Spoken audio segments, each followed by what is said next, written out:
Welcome to Mindset Mastery Moments, the podcast dedicated to helping you unlock your full potential through the power of mindset.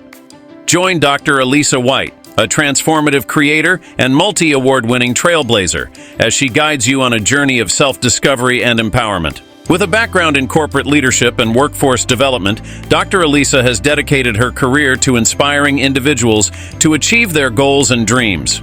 Known as the #1 mindset disruptor, she firmly believes that the key to success lies within the mind. Dr. Whyte has witnessed the incredible impact a shift in mindset can have on one's life, career, and relationships. Whether you're a seasoned professional or just beginning your journey of self-discovery, you'll find valuable lessons, inspiring stories, and practical tools to elevate your life. In each episode, Dr. Alisa engages with thought leaders, coaches, and changemakers from around the globe, exploring their journeys and the mindsets that have propelled them to success. Get ready to reframe your perspective, embrace challenges, and cultivate the mindset necessary to achieve your dreams. Now let's dive into today's episode and discover how to master your mindset for a brighter, more fulfilling future. Hello, disruptors, and welcome to Mindset Mastery Moments, where we are going to have a really in-depth episode. Now, did you know that many of us have experienced some form of trauma in our lives? Yes, we all have, whether we're conscious of it or not. However, recently I stumbled on some research that said that trauma can be inside our DNA up to 4 generations back, which means my mother's grandmother and my grandmother's mother and my grandmother's mother's trauma can be a part of my DNA. And what I learned is that there are times when you just feel anxious, tired, drained, or just sad that you may not be experiencing your own symptomatic pain, but it might be the empathetic pain that you're carrying in your DNA. Wild stuff. But that is not necessarily Dr. Whyte's specialty, even though I love to explore it to realize how we should think and be when it comes to trauma. See, we make it such a taboo word that we don't often acknowledge how common it is. Well, today's guest on Mindset Mastery Moments is going to teach us on how we can heal tension and trauma. And I am so excited to introduce you to Dr. Jeannine Rashidi as she comes to share with us how we can say goodbye tension. Jeannine, welcome so much. We're so happy to have you in Mindset Mastery Moments. How are you today? I'm well, Dr. Alisa. It's an honor to be on your show today. I'm happy. Well, I just want to share a little bit about your background. Well, Dr. Jeannine Rashidi is a doctor of Ayurveda, and she's going to tell us all about that. And we're so excited that she is here, not just to tell us the scientific principles of healing trauma and releasing tension, but she has, in her own life, she has overcome so many different things, from sexual and physical and mental and emotional abuse. And she has healed and recovered, and she is on a trailblazing path of helping others do the same. With her specialty in Ayurvedic medicine, and she's also the founder of Goodbye Tension. She's going to unleash with us and let us know how to heal and recover with her EDHIR process.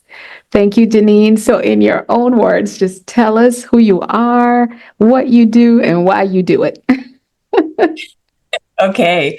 Well, I began my practice about 22 years ago. And when I first began, I was a single parent, basically wanting to just create my own hours. So I became a massage therapist. I never had a massage before I entered that course.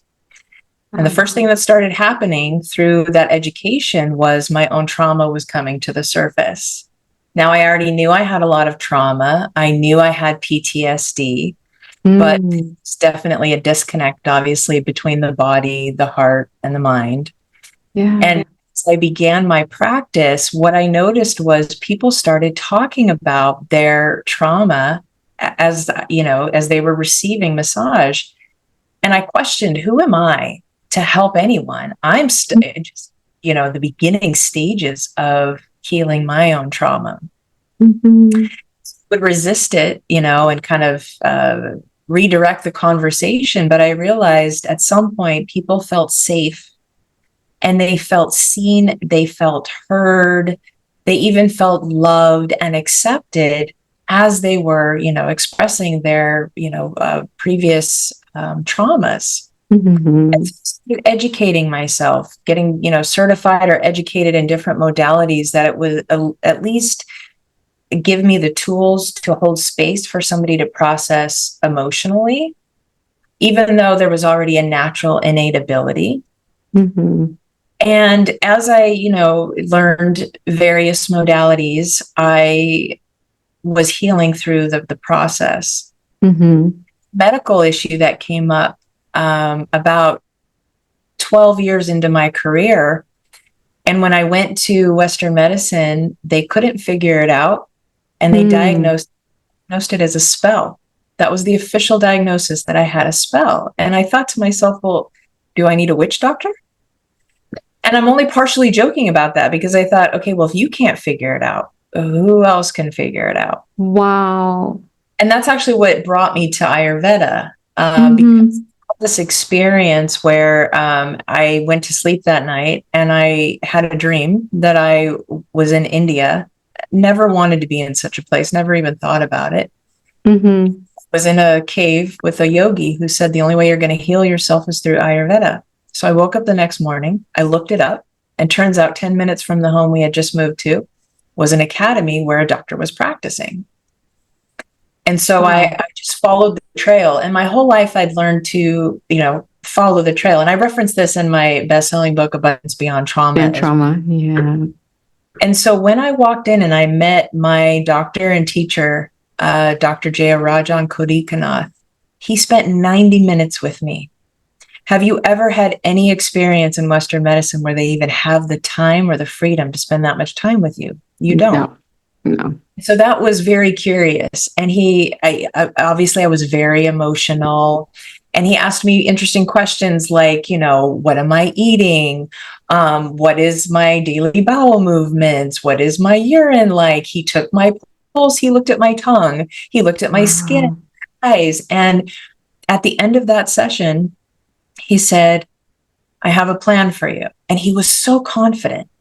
And I just trusted everything that, he had told me. And so I thought, okay, well, I'm following the dream that I had and it led me to this person. And so I'm going to follow it. And so, I was given some instructions on how to change my lifestyle, different spices to use in my diet, different sleep, things like that. He gave me some herbs. And when I walked out, I noticed it was an academy. And so I was curious. I was like, well, I want to learn mainly what's going on with me. And so I signed up for classes, and that was 10 years ago. Wow. And just, recently received my Doctor of Ayurveda certification. Yay.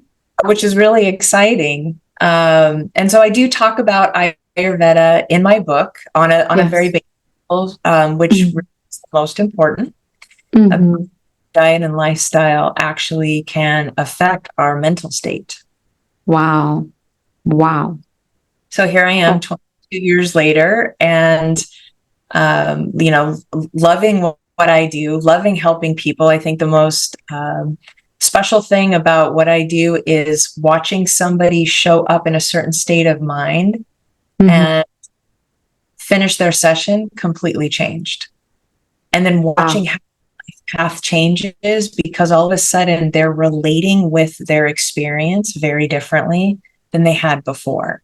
And that's the essence of trauma, is understanding that you cannot change the past, but what you do is change how you relate with it.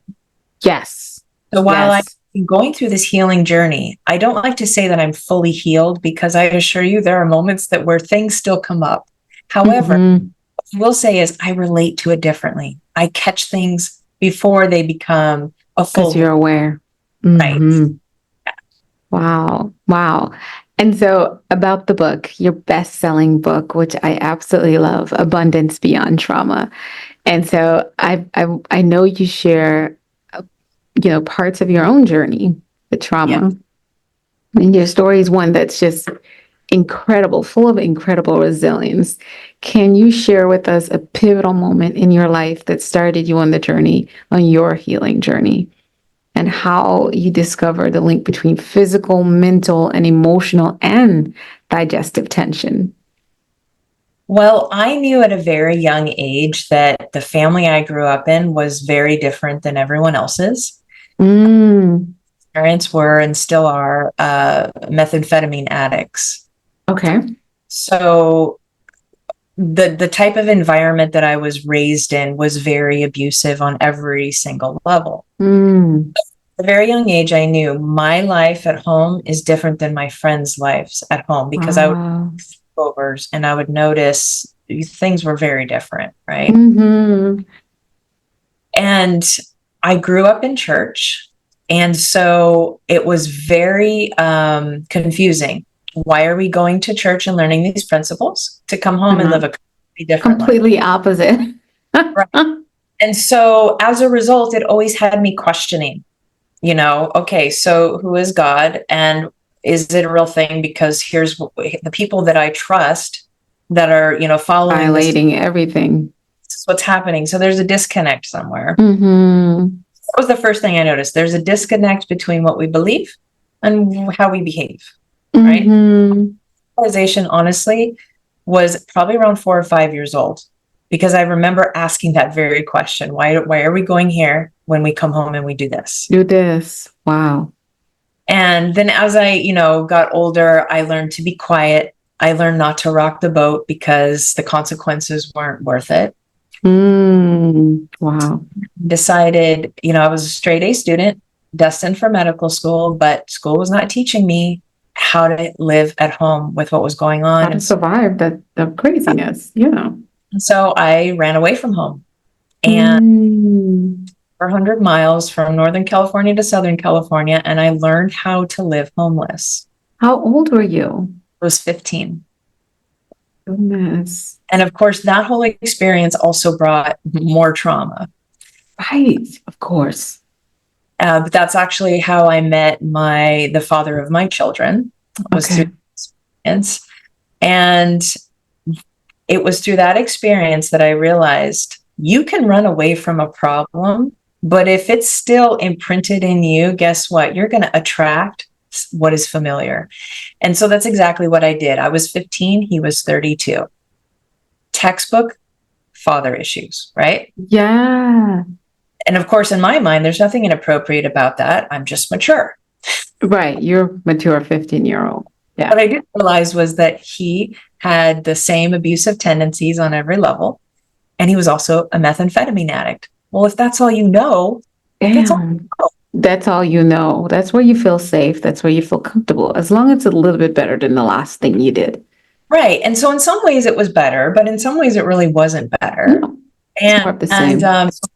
Got pregnant the first time and miscarried. And then the second time I got pregnant, I was 16. Mm-hmm. When I was 17. That was a very traumatic experience also. And then I had my second daughter when I was 20. Wow. And by the time they were 4 and 8, Mm-hmm. no, it was before that, roughly like 6 months before that, I started noticing very familiar signs in their behavior. And that's when I realized history repeated itself. So then I quit my job immediately to make sure I was home all the time. And then when he realized, that I was trying to leave, obviously he would, make sure that didn't happen. And so it gave me time to think, though, how did this happen? Because I left intending to change something. I went right back into something very similar, and now it has traveled to my children.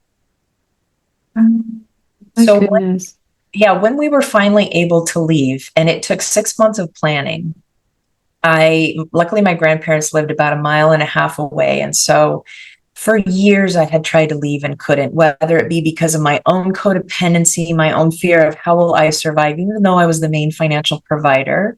Wow. It took forever for me to finally be able to do it. And that was before I had realized that my, so being, sexually abused, physically abused, mentally, all of that. I knew that I was, obviously, but of course there was no awareness because I was a children. Right. So growing up with my children with a situation that feels very familiar, but something's obviously not right. Right.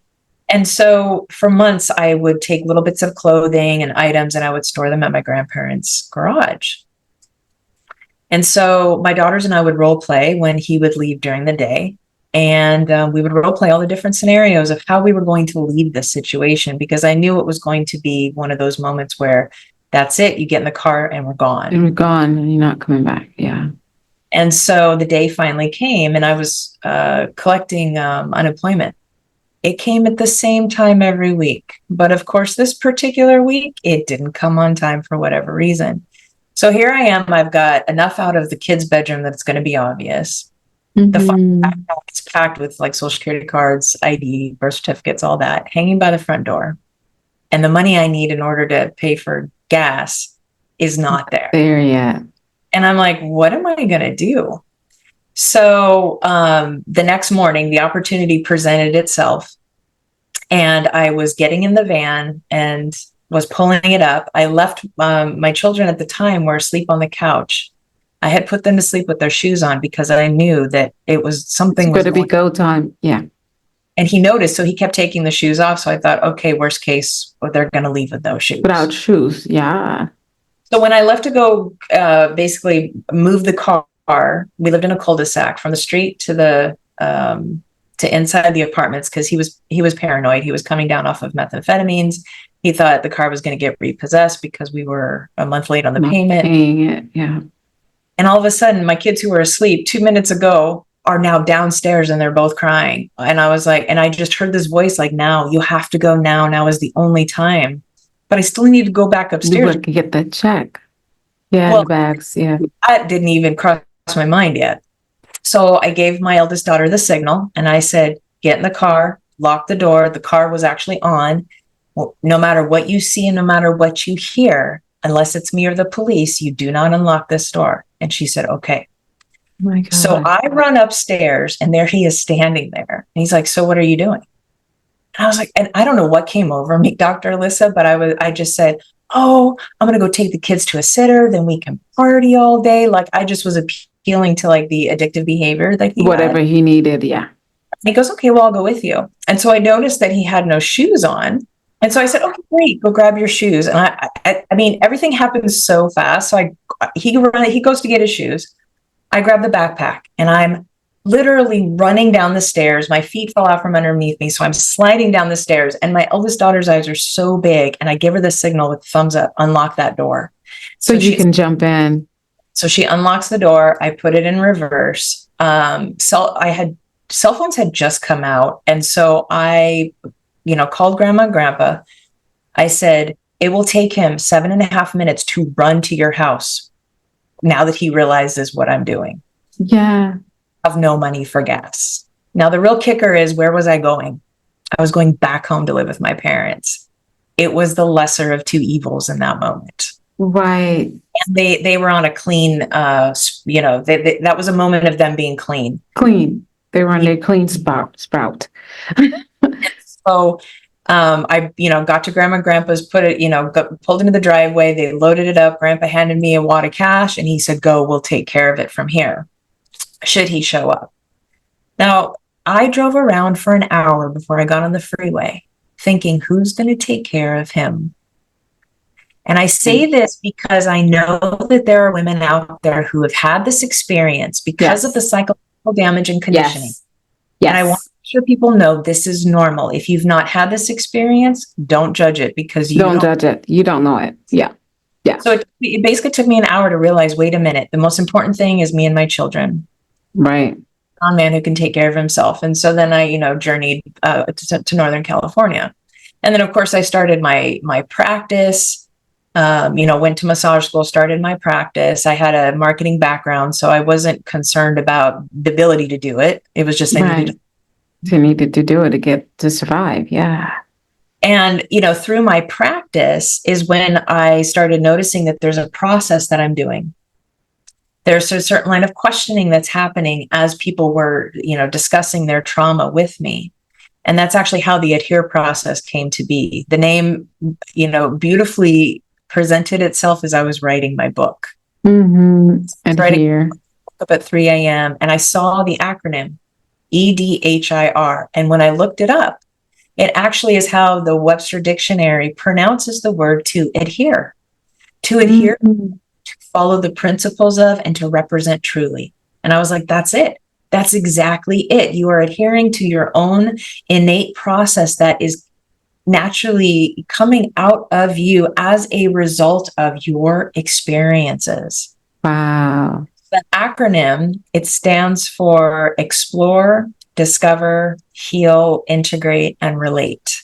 And those are the steps that I use when it's anything, whether people recognize it as trauma, recognize it as a negative life experience. I now like to say alchemizing negative life experiences. It seems to be easier to digest. Yeah. Because a lot of people don't want to talk about trauma. Right. And this taboo.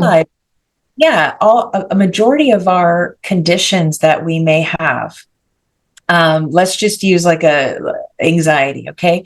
If you have anxiety will cut off the blood flow to your digestive tract. Okay. So here you are, you have anxiety. Now it's cut off the flow to your digestive tract. Well, what's next? Digestive issues. And when just things, it's not just our food, it's what we are seeing, like a movie, it's the situations we're in, it's all of it. And I found Ayurveda explained it beautifully. It's called ahara and vihara. It's the do's and don'ts of basically your lifestyle, which includes what you eat and when you eat. Wow. It really struck with me because I said, yes, that's it. That's exactly it. If we don't get to the root cause, which is how we are relating with our experiences. So nobody wants to hear that their condition begins in the mind, because the moment we hear that, so stick with me if you're listening, and I know that might be a trigger warning. Let's go. Hear that. You think, oh, it's not in my head. Well, I want to challenge you. Because if you have an experience that you're not able to fully digest, meaning you could have the conversation about it and it doesn't like throw you under the bus, it's circulating within your bloodstream. Yes. You are it a certain way. And that doesn't mean that, it lets whoever caused the abuse, it doesn't let them off the hook. But what it does, no, it allows you to relate with it differently. Right. And that's the most important. It's how we are relating with our experiences. Two people could have the same trauma. One experiences that as trauma, the other one is like, oh yeah, that happened, but it doesn't affect them the same way. And it's mainly because of how they are digesting the experience and relating with it. That is so deep. And I can relate.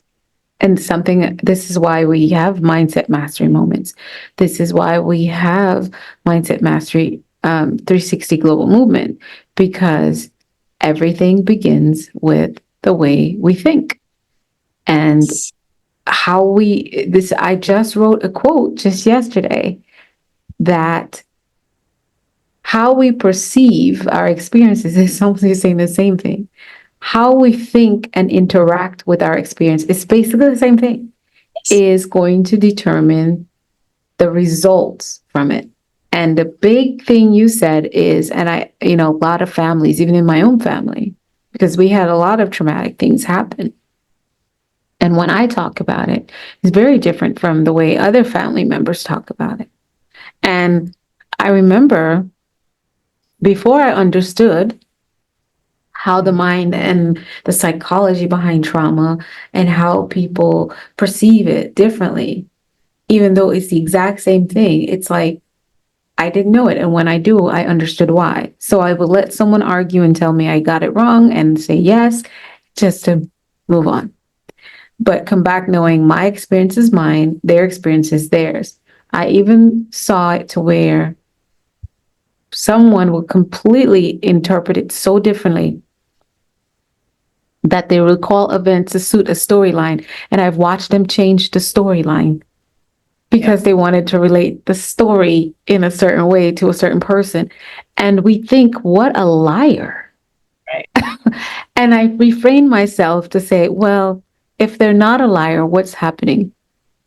Now, over the years, this story just changed. And then I realized, oh, the memory is not any stronger than the interaction with the experience. How they experience it created the memory. The memory doesn't create the experience or the memory of the experience. It's weird. It sounds like jibber jabber what I just said, but the memory follows how you interacted with the experience, and you can reprogram that memory as often as you like. And so when they're telling me he had a green shirt on and he was yelling, no, no, no today, and 10 years ago he had a blue shirt on and he was yelling, yes, yes, yes, they're not lying. This is the interaction they created with the trauma to function in this next chapter of their life. And so that's the malfunction. It's not the function, it's the dysfunction and the malfunction, but it's their thing. So Right. you're telling us that that also now impacts our digestive system, where you talk about tension. Yeah. Well, and I'd like to piggyback on what you just said. So when a traumatic experience happens, there's a disconnect that can happen. I call it the heart and mind disconnect. So, imagine a small child, such as myself, who had intensely traumatic experiences, and in each moment, a part of myself that couldn't handle it, psychologically, mentally, physically, whatever it was, a part of me disconnected as a self-preservation mechanism. So it's a great tool that our psyche has. But what happens to this aspect? Nobody talks about this part that disconnected. And that's how the EDHIR process came to be, was understanding we all have parts that disconnected for one reason or another. Whether we call it big trauma, little trauma, whatever the word is that you use, any experience that is more than your mind-body system can handle will have some sort of disconnect or disassociation. These are the parts that are telling that story that you just said. Maybe it was a blue shirt, maybe it was a green shirt, because it depends on which aspect's in the driver's seat. And if it's disconnected from you, it's not going to be, obviously in alignment. So the EDHIR process is about finding those aspects, figuring out what they need to heal so that they can integrate and you can be more conscious and whole. So when we're having moments of whether we're not sure why we made the decisions we made or what have you, and it leads to moments of maybe we're in an anxious state, depressive state, full-blown diseases with the big C, any of that, it is a result of those aspects not being looked at. That is how we are leading, right? Wow. So in moments where people are like, oh yeah, I just all of a sudden I drove all the way from point A to point B, but I don't remember driving. Who was actually in the driver's seat? If you've seen what's the new movie? Inside Out 2. If you saw 1 or 2, it depicts it perfectly. There's this control. Who's in the control center? If you saw the second, anxiety runs the control center for most of that show. And they do beautifully, right? And they don't get rid of anxiety because anxiety serves a purpose. But they take a chair and they make sure that he's calm, right? So when he's needed, he will show up, but he should never be in the driver's seat. Right? And that's the whole thing. Who's in the driver's seat? So when you find yourself in moments where you're feeling so adamant about a story, right? Or a belief, ask yourself, who's in the driver's seat right now? Or let's say you're having an exaggerated, emotional response. Who's in the driver's seat right now? Because that aspect of you is screaming so loud for your attention. And that's the part that needs to be looked at. Exactly. So inward and noticed our own behavior, we have so much we could be working on instead of worrying about everybody else. And if we could work on ourselves first, we'll take that families, our families will be healthier, families will go on the communities will be healthier, and then out into the world. That's right.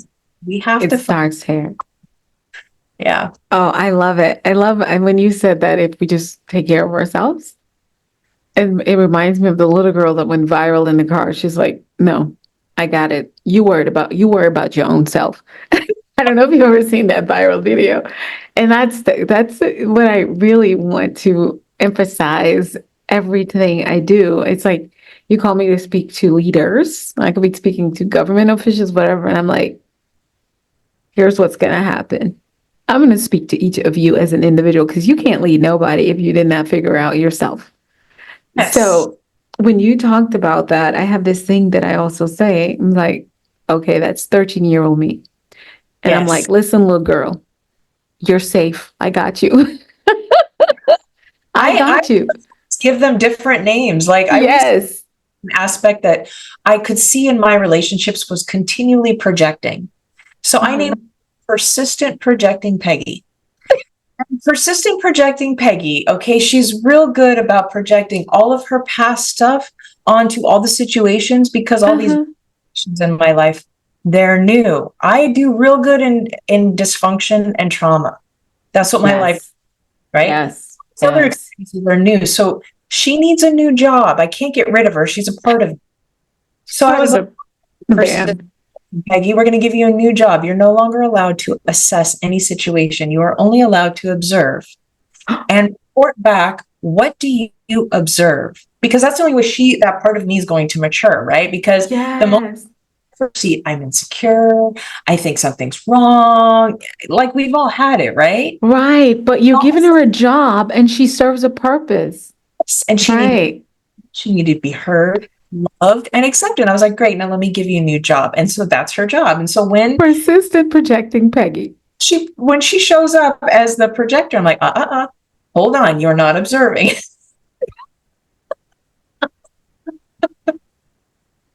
Oh my goodness. I guess I'm gonna have persistent projecting Pam because she's in there. It's funny because she only likes she doesn't like to talk to other people. She likes to talk to me. If I had a Peggy. And she and I we beef. We go at it. I'm like, Mm-hmm. are you done now? I'm gonna be nicer to her though. Yeah. Well, yeah, because I was rejecting her for a long time, but I realized that's no different than stuffing your emotions. In fact, it's the exact same thing. Right. Right. Anytime I ignore a part of myself, I am literally creating dis-ease within my being, Come on. right? So the moment we try to like push something away or pretend like it doesn't exist, it's just going to Mhm. come. So deal with it as it comes up. So let's address the elephant in the room because some people are like, okay, so Dr. Alisa just realized she got persistent projecting Pam. Dr. Jeannine she's got a Peggy. Are these multiple personalities? No, they are not. They're parts of yourself and you're just labeling them. But I'm going to let you tell us how to work with the different parts of ourselves. Yes.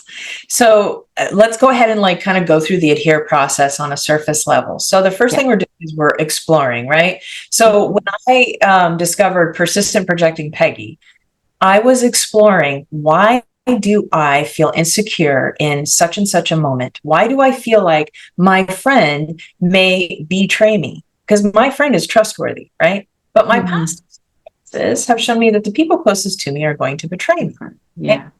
So I'm exploring the symptom of insecurity. That's actually how it came up. Mm.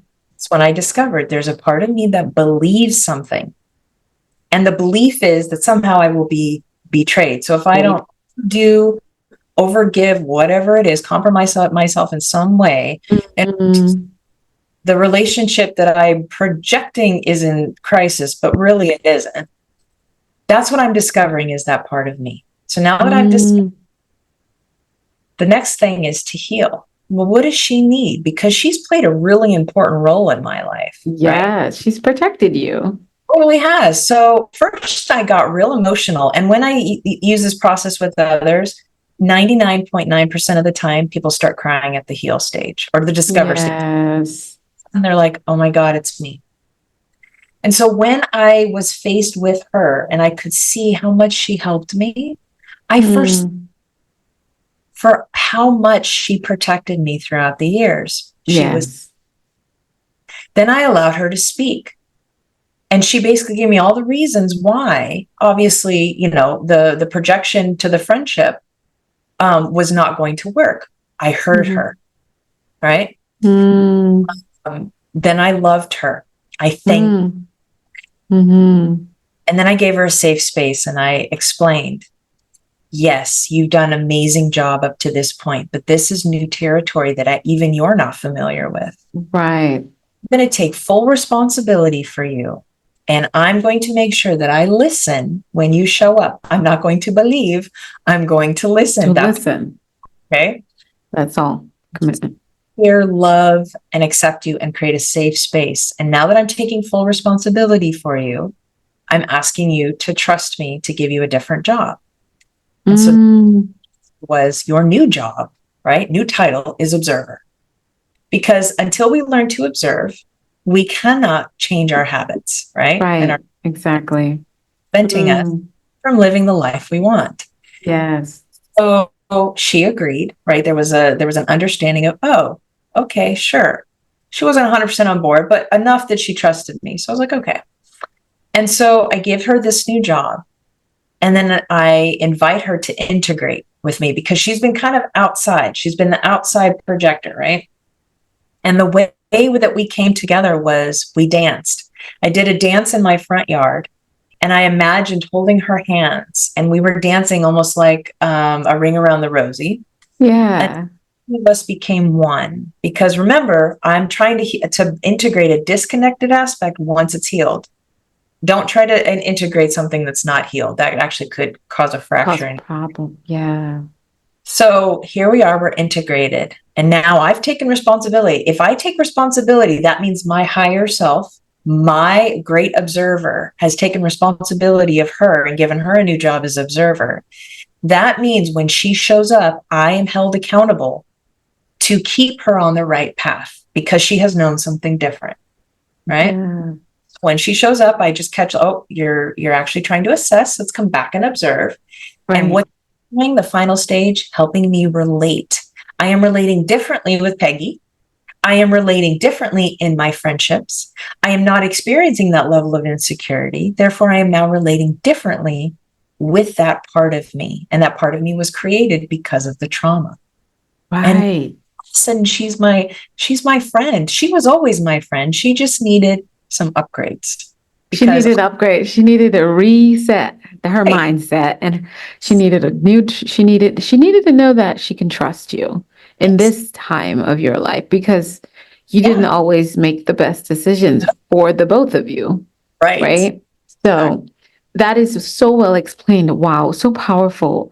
So Jeannine, let's talk about tension. In your book, you talk about the definition of tension as a physical and mental, emotional and digestive stress strain and how they're interconnected. So can you define for our listeners and viewers the very holistic way? And can you break down for us what tension truly means and the different levels that exist physically, mentally, emotionally, and digestively? Yes.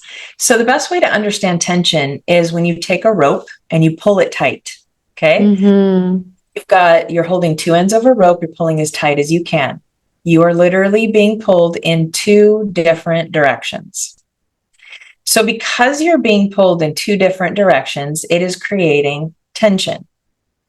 Now, if there is tension in your gut, for example, that could be maybe that you are in an anxious state. The blood flow has been cut off to your digestive system and you're trying to eat. So your digestive system cannot digest, but yet you are giving it food. That is going to create tension because you're asking it to do something that it's not capable of. It is being pulled in two different directions. Now, where is that tension coming from? It's originating in the mind because of the anxious state. So when you're in anxiety, you are having fear of the future, whereas when you are in depression, you are reminiscing of past. Well, you can't change the past, and you also cannot predict the future, even though we like to think we can. Right. And so that is going to create a tension because you believe something's going to happen in the future, right? Yes. And if it's causing anxiety, it's not a good future, right? So then and now that could be considered mental and emotional, right? Right. Let's say that you are experiencing, let's use anger. Now, anger is a secondary. What's behind anger is usually sadness or fear. Fear. But when you have that eruptive emotion, that emotion is going to create strain on your system. It's going to elevate your heart rate. There's an intensity behind it. And I like to use the visual of basically a fire that now has air underneath it. And so it's explosive, it's blowing up. But what we need to understand is while we're experiencing that tension of anger, what's sitting behind that are aspects of ourselves that either feel sad or scared, and we weren't listening to begin with. That's why anger came and said, hey, listen to me. Again, referring to the movie Inside Out. Anger expresses so well, and so does sadness, and so does fear. And if we can learn to honor that we are having these intensities, right? When anger shows up, the first thing I ask myself is, what am I sad or scared about? That brings us to the point of vulnerability. That is a very scary place for most people. Why? Because we were not given safe spaces to be vulnerable. How are we going to be vulnerable with ourselves and hold space for ourselves if we never learned how? That's another tension. There is tension everywhere that we look. If in reality, if you look at it, opposing ideas, who's going to be president, who's going to believe what? I mean, you name it, there is going to be a tension. And the only way those things are going to change is we have to be willing to look at what's happening within us. So whether you believe where it begins in the mind or not, it's happening. Something is happening within your being. So then just ask yourself the questions like, what are you feeling? What are the sensations that you're having? What is the belief? And sometimes that's scary because who are you going to be without your stories, what Byron Katie says, right? Because the moment you change that story, I assure you, your whole life, it is going to completely and radically change, but for the better. It doesn't mean the process will be easy, I assure you. Right. You will be living in authenticity and not of ego, where we have all of our titles and this and that feels great. And those are great accomplishments. But if our whole identity is wrapped up in that, then we are not as courageous to look at the parts of us that are less resolved, which is why I tell people, I don't like to say I'm fully healed, because in any given moment, I'll give the example. I saw a picture of my mother, and I had not seen her in over 12 years. And the picture came up in a family album because there was a death in the family, and I chose not to go because I knew my parents would be there. Right. Seeing the picture and not being ready for it, I was at my youngest daughter's house, and when I opened up my phone and I saw it, I threw the phone. And she goes, Mom, what happened? And so then she grabs my phone and she looks at it and she goes, oh God. And then so she realized, one, it was hard for me. It was also hard for her. She obviously into a more of a mothering role. She is a mother now. Yeah. But there was a bit of a role reversal. She was there for me because that was an instant trigger. Not only did I not expect her to look like she did. I mean, most of her life, she's done methamphetamine. So she was pretty unrecognizable and looked like death. It was challenging for me because here I am visiting my daughter and my grandkids, which I have 5 of. And I'm thinking to myself, how can you choose drugs and not have a relationship with your own children, grandchildren, and great-grandchildren? Because, and here I am putting forth the effort, looking at my stuff, my daughter's doing the same thing to make sure that we don't carry on that generational cycle of trauma. Yeah. And it was an overload for my system. And it took me days to fully recover. And I didn't realize it. I share that vulnerability with you because yes, the tools, but you know what, in an intense moment, I have no idea where those tools are. It's just like that's why I created the I'm Triggered Pocket Guide. I have it on my, and I send it to anyone and everyone. It's free. So that at least the first 3 steps to get you out of a triggered state. The other steps are more the EDHIR process, which if you safe enough to dive deeper into your own psyche with that, that's fine, but that's not always recommended, at least to get you out of a triggered state so that you're. Because that is so important for so many people. I love that you share that vulnerability. And I tell people all the time, you have to create a toolbox. But here's the thing. There are times when you forget the toolbox.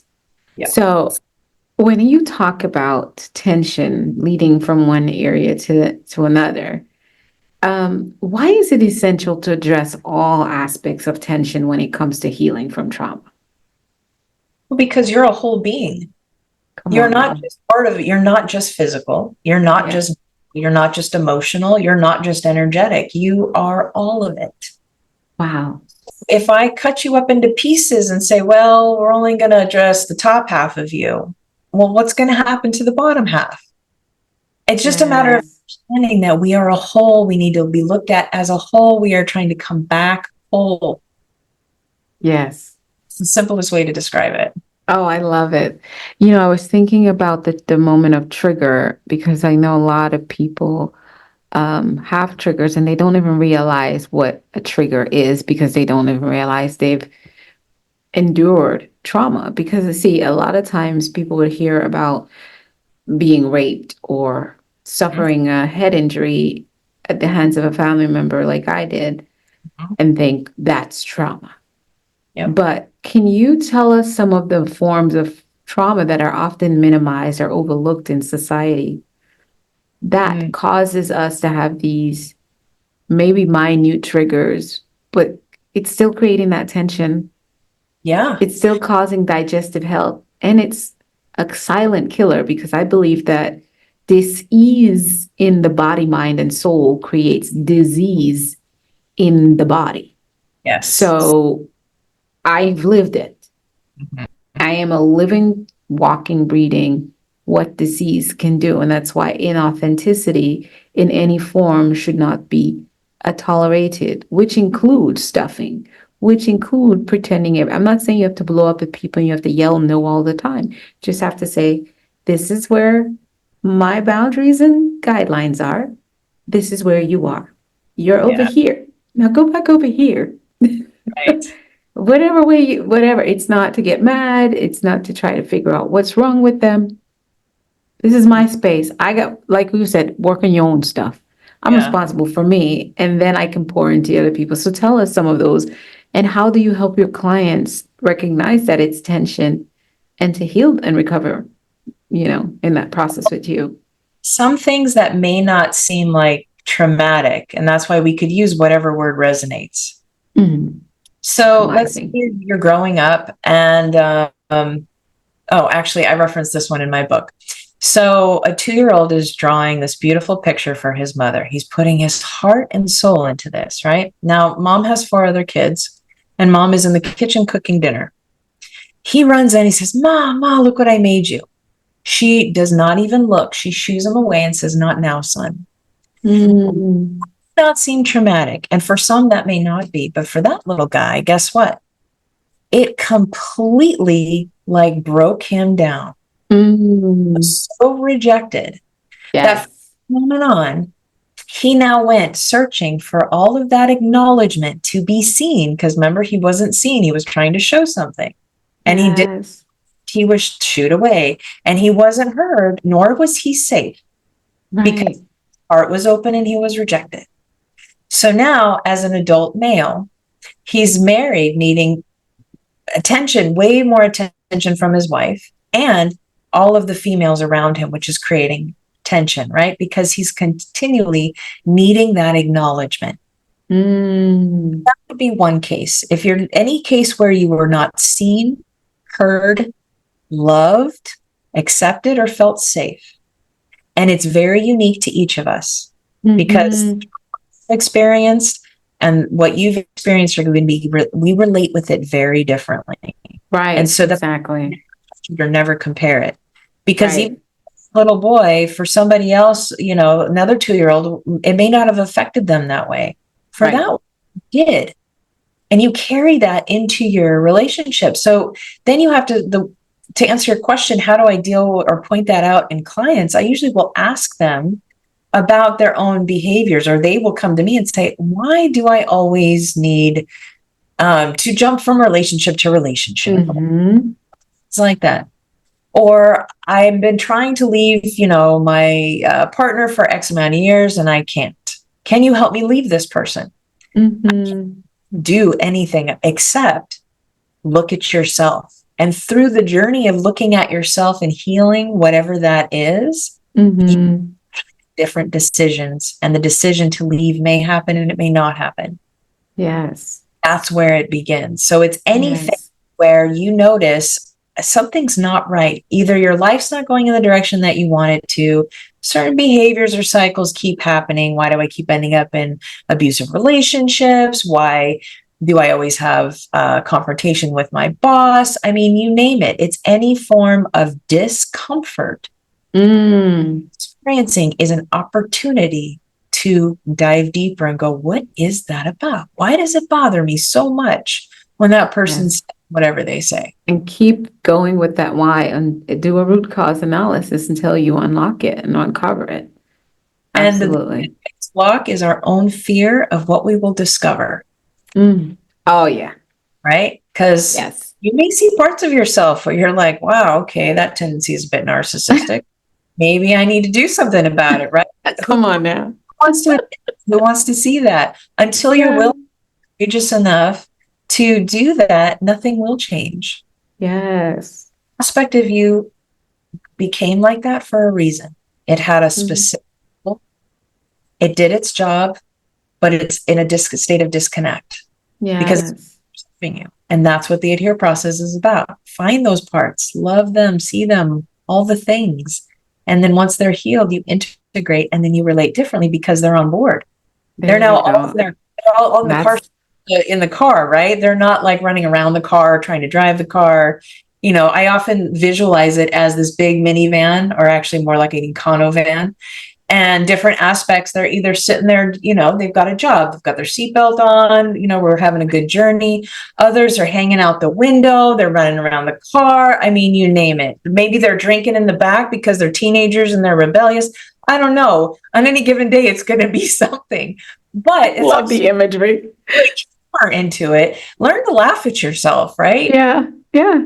And that's what I love, the stories, because you're having a different relationship or a different perspective, or you're interacting differently with the trauma, with your own experiences, even if you don't want to label it trauma, or the different parts of you that want to be heard. And if you can laugh at it, a lot of times it's to me, that's one of the first ways. It's like, okay, I hear you. Skeptical Lisa. Yep. Just tired, whiny Alisa. I'm going to do it tomorrow. Never get it done, Alisa. Pick one. I see all of you. What do y'all need? Just leave me alone. I got to go to work. But naturally, you already said it. I see you. Right. Okay. Yeah. I mean, I'm like, you do you. I'm going to do me. Y'all could be over here whining about, oh, I wish I could stay in bed longer. You can have coffee. You could see how well you'll do without me, because I'm going that way. Well, and I still work with a therapist on a regular basis. Yeah. And at one point he said, Jeannine, I think you need to put that one in a timeout, because that one, and I was like, oh my God, that's right. Yeah, I never thought about that. In a timeout. And I said, oh, absolutely. He goes, that one needs to be put in a timeout, maybe a barrier like they do in the limousines. Just put a barrier up, let her do her thing, because right now she's not helping. And I was like, she's on fire doing her. I'm like, I see you and I hear you, but not today. I'm not stuffing you, but I really got to bounce. You coming? Yeah. Yes. And it's like, okay, are you okay back there? Poor baby. I know they're mean to you. I love you too. I mean, I literally have conversation like that in my car, and it's weird because I'm always looking in the rearview mirror like I'm actually talking to someone. It's weird. They're in the backseat. I do the same thing. I actually video process. So when I'm in a state, I open up my video and I just start talking, because I'm going to go back and look at that video when I'm a bit more resolved, so I can see who's showing up here. But at least I do, or I do it in the car. I mean, luckily now we've got, the earpieces, so people are likely to think you're crazy, and I assure you it's not. You are daring to speak to parts of yourself that are there. And It's yes. pretty good. Yes. And when they ask, how do you do all the things you do and how did you overcome all the things you can? If you call it crazy, this is how it works for us. This is how you overcome. This is how you fight and win for yourself. And then you're able to give a whole lot to a whole lot of other people. Jeannine, I opened up this conversation with our listeners and viewers talking about generational healing, and you did not leave that out in The Abundance Beyond Trauma, your best-selling book.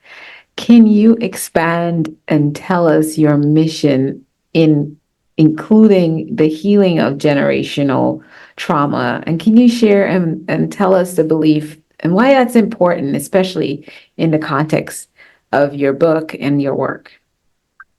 Yes, I can. So before my grandmother passed, I basically interviewed her. I wanted to find out, Grandma, tell me everything that's going on in the family. And, I grew up in a family where everything was hush hush. You don't talk about anything.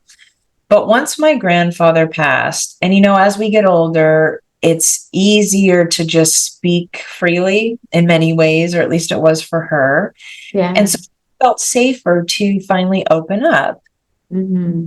What I learned was incest was very common in the familial line. She experienced it. I know my mother experienced it. I experienced it. My children experienced it.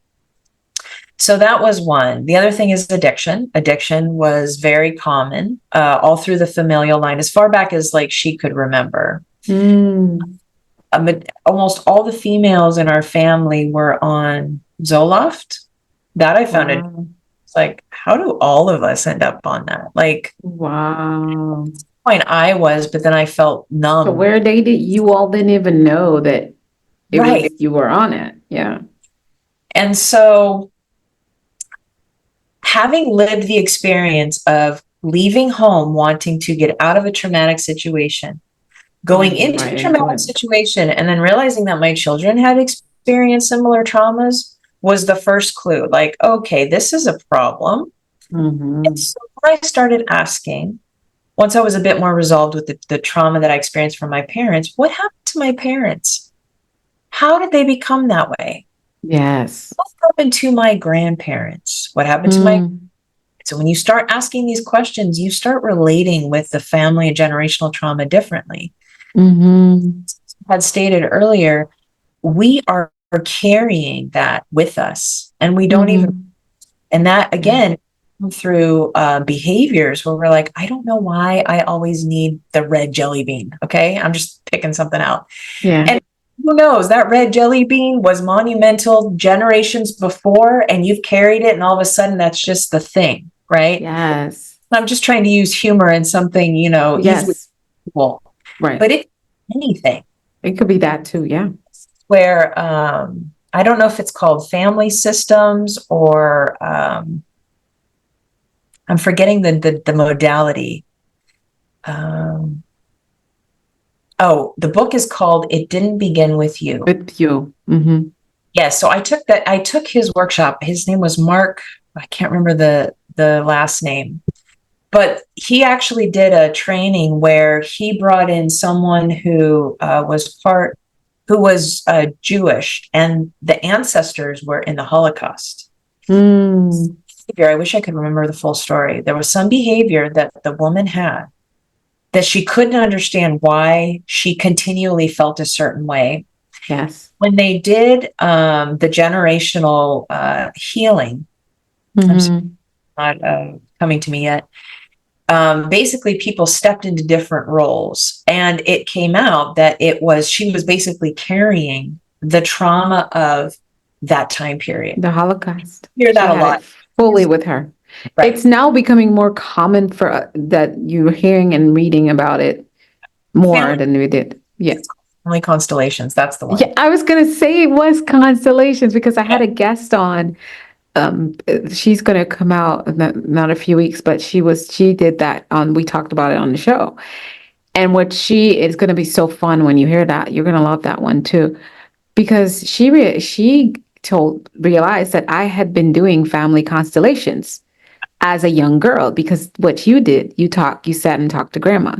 I was doing that with both family sides of my family, and I was gathering information to the point now I'm sitting with my mother and her siblings, telling them about why they are a certain way and who in their family. I know names, I know, and they have no clue. They don't know about their grandma, but I do. But because I was doing the constellation work, Right. didn't know anything about constellations. I just realized that's a thing like a few months ago when I met Judy Wilkins. But she said, no, you were creating constellations to help yourself heal. And what she told me is, you would have suffered a lot of what you suffer, and you still suffer what you suffer because you are the one here to heal generational trauma. And that's a whole nother episode that you got to come back on. And it would be fun to have you and Judy on. But that is some work. And they're talking about it on social media. There's some circulation that the chosen, and a lot of people's like, well, chosen. This is not something you want to be chosen for, but if it's you and you embrace it, the sooner you accept it, like we were talking about accepting parts of yourself, the more you understand the work and you take the pressure off. But not knowing causes disease that breeds disease. So the minute I started embracing these things and releasing the tension and the pressure of what I didn't know and understand, and now I have more understanding, and more understanding keeps coming because I started releasing the tension. Understanding came more readily and it's flooding me. I'm more relaxed, and I've actually lost a lot of physical weight. I've lost a lot of mental weight, and because this stuff manifests, as you said, digestively. This is why some of us emotional eat. Some of us just have to look at a slice of bread and we gain weight. However you put it to yourself, this whole thing about digestion, and I guess we're gonna have to do another episode so you can talk a little bit more about that. But here, guys, it's not hard to do. You can go get the book. So last question before we do mindset bites to go. What can families do to begin the process of healing generational trauma together? Like if it was just obviously, go to therapy. Talk to Dr. Rashidi. But to start today, before you make this call and you get online and book this consultation, what can they do today? Well, one, everyone would have to be on board. That's probably the most challenging part of getting a family together. This is why we say worry about your own self first. Yeah. So first I would do the work first on yourself, with yourself, where you understand what are your own cycles and your own patterns. What are some of the diseases that follow, right? Of heart disease. Somebody's emotions aren't flowing if everyone has heart disease. Does everyone have anxiety? Things like that. Okay, so everyone's, worried about the future. Start noticing what are patterns. Then you can start asking other family members, hey, do you also have this? Could we talk about this? Right? But again, each family is uniquely different. So again, you do have to work with yourself first. Yes. Then you can, like, what's beautiful now about like the relationships I have with my daughters is we can have these candid conversations, right? Like my daughter and I, she's 25, and we talk every day on FaceTime. Sometimes our FaceTime is on for hours. I'm doing my thing in the kitchen, around the house, she's doing her thing, and we're just talking. Just interacting, yeah. And what I love is that I will get some beautiful nugget of wisdom from her. She will get something from me, and we will both have grown from that experience. And sometimes it gets emotional, right? Yeah. She's like, oh, I don't understand, fill in the blanks. And I'm like, well, actually, when you were a kid, this was all I knew. And I believe you probably picked it up because of that. And I'm sorry. Yeah. If you can be a parent who apologizes to your kid, please. For stuff you didn't even know you were doing. And you obviously did the best you could with the tools you have. Don't respond with I did my best. Your child, whether they're an adult or not, needs to know that they were seen, heard, loved, accepted, and supported. Right. And you can fast forward now because maybe you didn't see them and you didn't hear them, you didn't accept them, you didn't support them. But now when you do it, you're rewiring their thought patterns and the storylines that they tell themselves are like, my mother never cared about me. And they're like, but what happened yesterday? Because there's that other conscious, higher conscious self in you that says, can you really say that when she just said she was sorry to you? Can you really say that? That's what I call, hey, Sensi Lisa, because she's smart. Like she's the one she's a nerd girl that's like, she's going to keep law and order and check you for all the little nonsense you like to do. And I love her. I don't know. She might be the one that drives most of the time, but you can't really say that when your child, no matter how old they are, has a trigger that says, but she apologized, but she said she understood, or she empathized and sat with me and listened and heard me. Yeah. And she has been. Yeah. If you can sit with your child or adult child and just hear them, because their experience is valid. Yes. Your experience is valid, and the two do not cancel each other out. One is not right. One is different. And when you can understand the perspective of your child, you will have an amazing relationship with them. And that goes for your siblings. That goes for your spouse as well. Sometimes the things happen. And you might not have even been present. Let's just say, your parents were off drinking. They didn't know half the stuff that was going on. But they come into that place of listening. And that's why I do it with people. I was sharing with my students today that this woman showed up, kitchen sink wet, and a dog to an interview. And they're like, what did you do, Dr. Whyte? I said, I honored that she showed up. She was 20 minutes late. And I honored her by saying, well, you could have called and we could have rescheduled, but since you're here, and I had a chat with her, because who knows? I mean, it doesn't seem right that you'll show up kitchen sink wet with your dog to a job interview. So she had a master's degree. So obviously, I don't know, something's not adding up. But what I wasn't going to do was be the person that just shoved her down the pipeline like she wasn't worth anything. I valued her for showing up, because maybe 5 weeks ago, she was in bed and couldn't get out without family coming to get her because she was mentally not in the right place and she was on medication. I don't know. I will not be the reason she gives up. So I did the interview with her, dog by her in tow, him trying to check me out and whatever I had going on. And I didn't hire her because she's not okay. She can't work with kids. I don't think she is. If you thought it was okay to come that way, you're not. But I give her a nice thank you so much. It was nice to meet you. We've moved ahead with another applicant, but I wasn't going to be. And that's not me people pleasing. That's me being considerate and valuing other people. And I know that sounds like really noble, and it sounds like someone who has a Mindset Mastery 360 would do.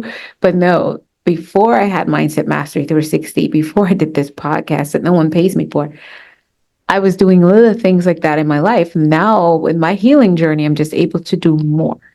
And so you can start with your own family, because I can tell you how many arguments I've seen around family members. And I'm like, two grown people in their 60s saying, why do you always have to be like that?